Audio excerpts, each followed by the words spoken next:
Halo sobat, apa kabar? Ketemu lagi di channel Naga. Di sini saya akan melanjutkan film Donghua full spoiler. Tanpa lama-lama lagi kita tonton sampai habis. Teriakan seperti guntur bergema dengan kuat di Akademi Dalam. Gemanya bergema di mana-mana, menggetarkan hati seseorang.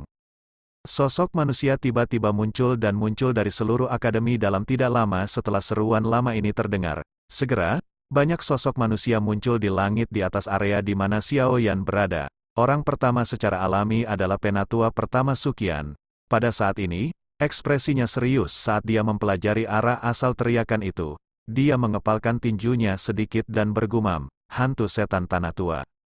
Suqian perlahan menundukkan kepalanya. Dia bertukar pandang dengan Xiao Yan dan yang lainnya di bawah sebelum mengerutkan alisnya. Tampaknya masalah ini benar-benar menimpa mereka. Gelombang suara angin yang deras tiba-tiba muncul di tepi langit tidak lama setelah seruan lama itu disampaikan dari jauh. Sekelompok besar bintik hitam kecil muncul di hadapan semua orang beberapa saat kemudian. Dalam beberapa kedipan, mereka berubah menjadi sekelompok orang yang dipenuhi aura ganas yang segera berhenti di langit di atas Akademi Dalam. Mata Xiao Yan perlahan menyapu kelompok yang terdiri dari 20 sosok manusia ini. Pandangannya langsung berhenti pada dua orang yang berada tepat di tengah kelompok. Salah satu dari dua orang ini adalah wajah familiar yang tidak mungkin orang lain selain Han Feng.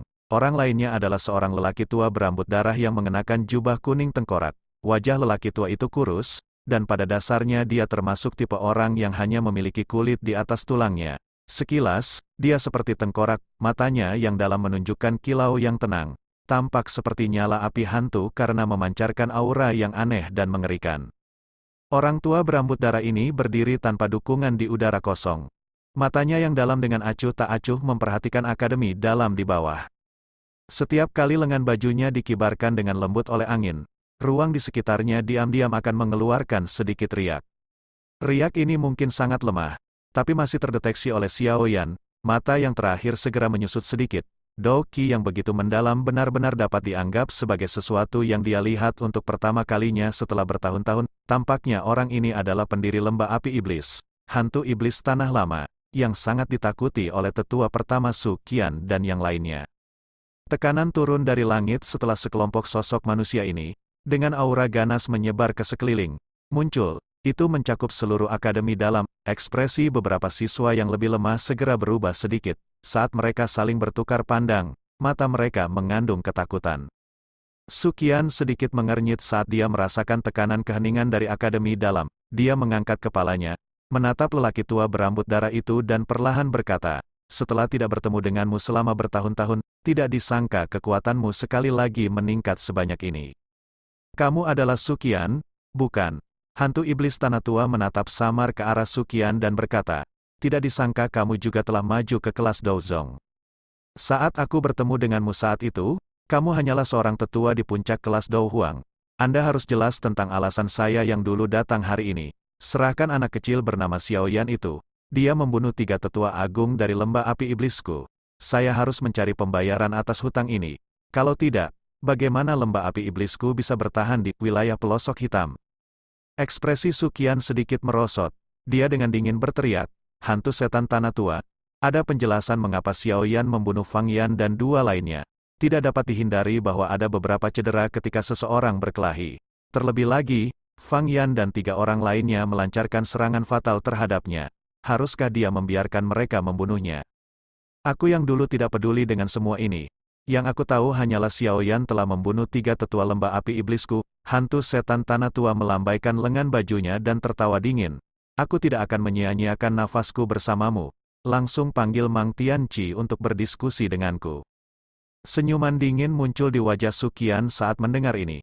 Dia berkata, "Hantu setan tanah tua, apakah kamu tidak takut orang lain menertawakanmu dengan mengatakan ini? Apakah kamu masih berani memimpin kekuatan sebesar itu jika kepala sekolah berada di Akademi Dalam?" Kilatan sengit segera melintas di Old Ground Demon Ghost ketika dia mendengar nada mengejek Suqian. Dia berkata, "Suqian, kamu tidak boleh berpikir bahwa aku yang dulu takut pada Mang Tianqi. Terlebih lagi, meskipun aku takut padanya, kamu tidak memiliki kualifikasi untuk mengatakan kata-kata seperti itu kepada diriku yang dulu. Hari ini, aku yang dulu akan melontarkan kata-kata kasar di sini. Jika kamu tidak menyerahkan Xiao Yan, akademi dalam milikmu ini tidak perlu terus beroperasi di masa depan. Ekspresi dari banyak tetua akademi dalam berubah setelah kata-kata hantu iblis tanah lama terdengar. Kemarahan segera muncul di wajah mereka. Orang tua yang tidak mau mati ini terlalu liar dan sombong. Hehe, memiliki ahli seperti itu mengingat namaku benar-benar membuat aku kecil terkejut. Sebuah tawa yang jelas tiba-tiba terdengar di lapangan terbuka. Sayap api hijau giok terbentang dari belakang Xiaoyan. Dia segera mengepakkan sayapnya dan bergegas ke langit sebelum berhenti di samping Suqian. Akhirnya, dia berbicara sambil tertawa kepada hantu setan tanah lama. Dokter peri kecil dan Ziyan mengikuti setelah Xiaoyan mengungkapkan dirinya. Tubuh mereka bergerak dan muncul di langit. Kedua tatapan mereka menatap kelompok Old Ground Demon Ghost. Hantu setan tanah tua mengangguk. Niat membunuh yang kejam muncul di matanya yang dalam. Setelah merasakan niat membunuh yang gelap dan padat dari hantu iblis tanah lama, banyak tetua di akademi dalam segera menjadi berhati-hati. Dao Qi yang kuat perlahan mengalir di dalam tubuh mereka saat mereka bersiap untuk bertindak kapan saja. Sementara atmosfer langit telah berubah menjadi atmosfer di mana pedang terhunus. Banyak siswa akademi dalam di bawah yang terdiam. Hati mereka penuh kekaguman pada Xiaoyan karena dia berani mengejek elit Dou Zong dengan kasar. Ia memang layak bisa menjadi sosok legendaris Akademi Jianan. Keberanian ini adalah sesuatu yang tidak dapat ditandingi oleh siapapun. Namun, mereka tanpa sadar sedikit khawatir selain kekaguman mereka. Kali ini, orang yang datang adalah ahli iblis tua yang telah hidup